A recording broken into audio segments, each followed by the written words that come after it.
చూద్దాం, నాకు తెలియదు ఈరోజు. అంతేగా నేను అభిమానులు మీరు చేయాలని లేదు. అభిమానులు చేసినా చేయకపోయినా ప్రజలకు ఎవరు నాకు చేసినా నేను ప్రజల కోసం చేస్తాను. ఎందుకంటే ఇది నా స్వార్థం. నేను ఒక్కడే తినలేకపోతున్నాను డబ్బు. నేను ఒక్కడే ఇంత డబ్బు సంపాదించుకొని ఇంత ఖరీదైన కారులో తిరిగి నాకు బాధగా ఉంది. నాకు ఇంత సుఖం అవసరం లేదు. ఎందుకంటే నేను చచ్చిపోతే నాకు 6 అడుగులు నేల చాలు. అందుకే నాకు ఇన్ని చూసి ఇంకెన్ని ఇళ్ళు కొనాలి, ఇంకెన్ని ఊళ్ళల్లో నాకు స్థలాలు కావాలి, ఇంకెన్ని పొలాలు కావాలి, సంపాదించుకున్న ఆశ అయితే మటుకు నాకు ఖచ్చితంగా లేదు. ఎందుకంటే ఒకే ఒక జీవితం ఉంది. ఈ జీవితాన్ని సంఘానికి త్యాగం చేస్తాం, ప్రజలకు త్యాగం చేస్తాం.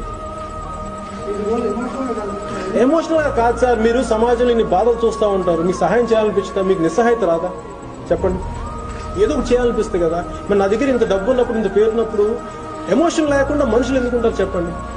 ఎమోషన్ అంటే కోపం అని కాదు కదా. మీరు చెప్పండి సార్, నాకు మీరు ప్రశ్న అడిగినప్పుడు నాకు మీ సమాధానం